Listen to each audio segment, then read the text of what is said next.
I'm Danielle, your host of the Abridged to Motherhood podcast, the place where moms like you learn to thrive, not just survive through pregnancy, birth, and postpartum. I'm a birth and postpartum doula and a mom of two who's been where you are. My first pregnancy was filled with so much excitement, but it was also marked by stress, anxiety, and fear of the unknown. I thought I had everything mapped out, but when postpartum hit, I realized how unprepared I was for the physical, emotional, and mental toll of motherhood. It was overwhelming, lonely, and nothing like I imagined. When I found out I was pregnant again, I knew I needed to approach things differently. I made it my mission to not only prepare for postpartum, but to prioritize myself in the process. That shift changed everything. Now I'm here to help you do the same. Whether you're navigating your first pregnancy, feeling buried under endless advice, or struggling to figure out what you actually need for postpartum, this podcast is your safe space. You'll find practical tips, honest conversations, and expert insights to help you feel informed, supported, and empowered through every stage of motherhood. If you're ready to feel confident, prepared, and truly supported in your motherhood journey, stick around. This is for you. Hello, friends, and welcome back to the Abridged to Motherhood podcast. Today's episode is all about building sustainable self-care habits after baby. And can I tell you, self-care is not one of my favorite words, but I think we can apply it in this situation because it's anything that we are doing to take care of ourselves. It doesn't have to be going for a massive spa day. It doesn't have to be taking time away from your baby. It can be simple habits that you incorporate into your everyday life that allows you to take a moment to yourself. We all know motherhood can feel all-consuming, and because of that, we often push our own needs to the side, but it's crucial to our well-being to care for ourselves holistically, not just eating well and sleep and getting a shower, but also caring for our emotional needs, our relational needs, getting mental stimulation, talking to adults. I know that was so important to me after having my babies. As much as I love cuddling my newborns, I needed to talk to someone who could talk back.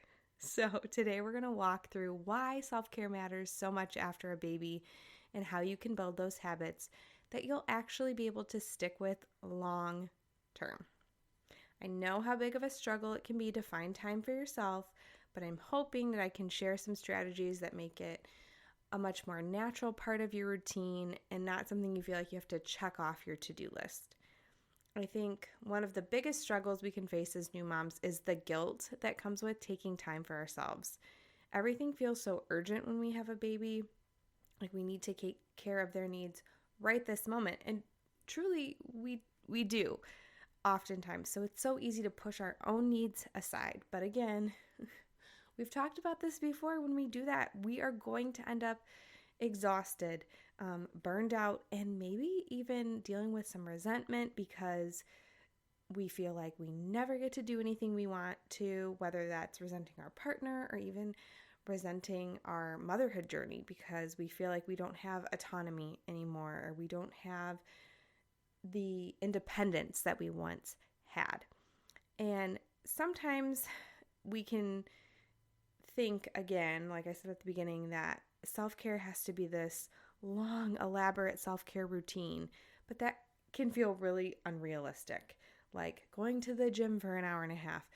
Well, maybe we only have 10 minutes. So let's talk about how we can create these small, sustainable habits to help us feel refreshed, rejuvenated, without the pressure of doing everything on our list or all the self-care things or the guilt that comes with taking that time to ourselves. So let's talk about the first lesson I want to get in your brain today, and that is that self-care doesn't have to be complicated. The key to building sustainable habits is starting simple. Small acts of self-care can make a big impact. And one easy way to start is to just carve out 5 to 10 minutes of quiet time for yourself each morning or evening. I myself am a night owl, so the morning I let myself sleep until my babies woke up. And sometimes that meant that my self-care time or my time to myself didn't come until the evening. So find a time that works for you. Maybe it's baby's first nap. Maybe it is that that first wake up in the morning. You get up either before your baby wakes or after that first feed and baby is happy. You can set them down on their little play mat and you can enjoy your cup of coffee in peace. Try not to add everything all at once, because when you do that, it's just so hard to build a sustainable habit because you're overloading yourself with all of these different things that you have to remember, whether that's drinking so much water, filling up my cup, doing this, doing that. Start out with small habits and get those down before adding on. Lesson number 2, let's start with consistency, not perfection, okay? It's important to focus on being consistent, but we don't have to be perfect. Some days you're just not going to have time for that 5-minute cup of coffee to yourself because your baby is sick or teething, or you have errands that you need to run or other demands in your schedule. And that's okay. Give yourself grace in those moments. The goal is to build habits that fit into your daily life, not make you feel like you are failing if you miss a day. So set a simple self-care goal like, I'm going to take 5 minutes to breathe deeply every morning and try to stick with it every day, even if some days it's only 1 minute or you forget to do it until the end of the day, and as you're falling asleep, you take that one deep breath, or maybe you miss it. That's okay. Avoid feeling like you have to be perfect. This is coming from another type A mom. If you miss a day or don't have a perfect self-care session, whatever that looks like for you, don't let it derail you completely. You can always hop back on tomorrow. Each morning is a new day. Consistency is key, but perfectionism needs to be thrown out the window. Lesson number 3, try to integrate whatever this self-care practice is into your existing routine. If you have done any research into habits, you have probably heard about something called habit stacking. So you want to incorporate your self-care habit with something you're already doing. So if your baby is already napping at the same time every day, then, or maybe they're not, but the first time they go down for a nap, you're like, okay, I'm going to stretch. Or every time you change a diaper, take 3 deep breaths.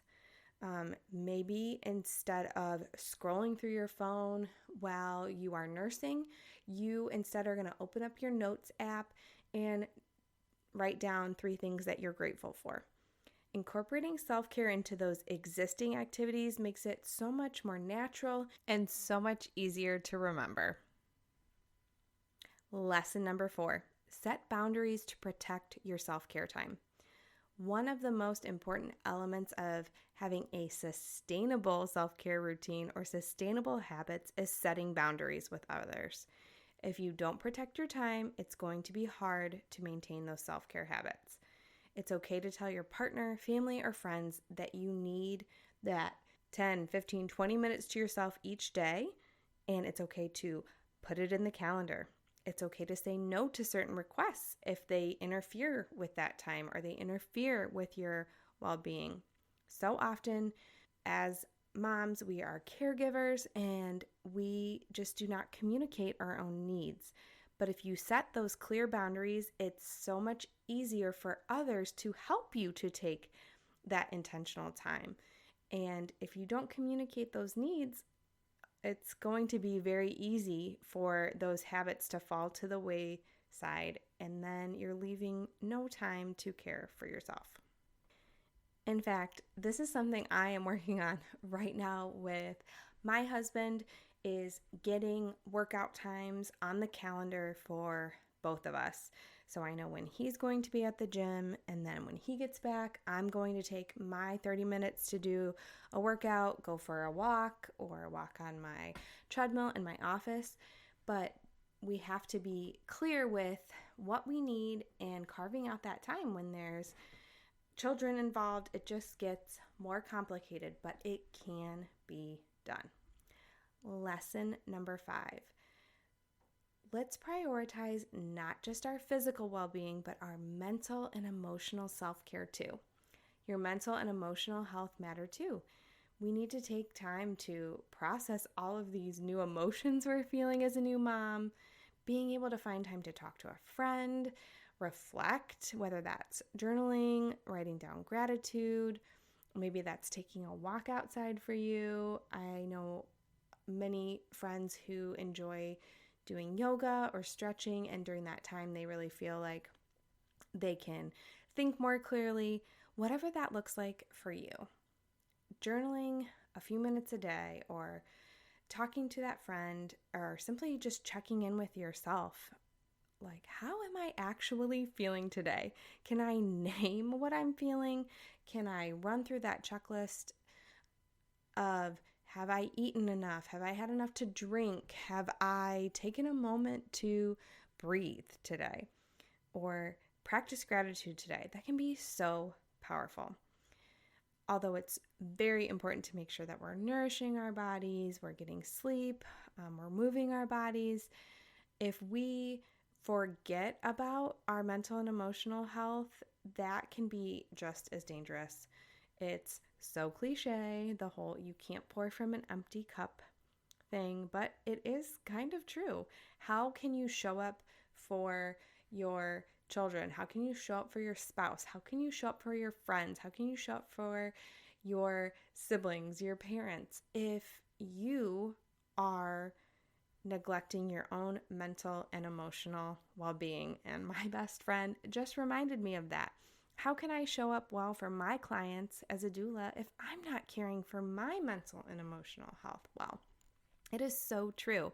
And if you have any sort of a helper job like I do, whether that's, being a teacher, nursing, a social worker, any job where you are working with people directly and impacting them, it is even more important to make sure that you are prioritizing that mental and emotional self-care too. All right, let's just do a quick review of our actionable takeaways for this episode. Number 1, remember, start small and simple. Instead of aiming for lengthy routines, choose one easy habit like a quick morning stretch or journaling for a couple minutes, writing down your 3 things you're grateful for, and start with that. Make that part of your routine. Number 2, be consistent, not perfect. It's not about perfection. Focus on consistency, even if it's 5 minutes, 3 minutes. If you fall off, get right back on that habit the next day. Celebrate the small wins and don't let one skipped day derail your progress. 3, integrate self-care into existing habits. Habit stack.